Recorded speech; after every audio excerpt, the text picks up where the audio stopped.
Lockdown की वजह से जो हालात पैदा हो रहे हैं, इससे गरीब लोग मुतासिर हो रहे हैं। इसे मद्देनज़र रखते हुए बेंगलुरु ज़िला होसकोटे हलके में रुकने पार्लिमान BN बच्चेगौड़ा, इनके फर्जंद होसकोटे हलके के रुकने असम्बली शरद बच्चेगौड़ा, इन दोनों की तरफ से सिटी म्यूनसिपल अमला और आशा वर्करान सरकारी अस्पताल के नर्स को 3000 रुपये की लागत से राशन तकसीम किया गया। सदाए हिंद उर्दू, मैं हूं इम्तियाज़ुल्लाह खान काशिफी।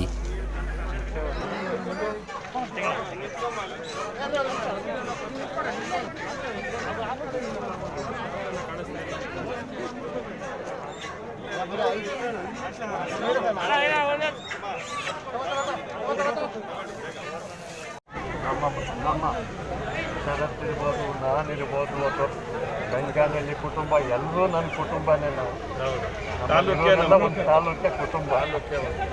ನಾವೆಲ್ಲರೂ ಸೇರಿ ಒಳ್ಳೆ ಕಾರ್ಯ ಮಾಡಿದ್ದಾರೆ.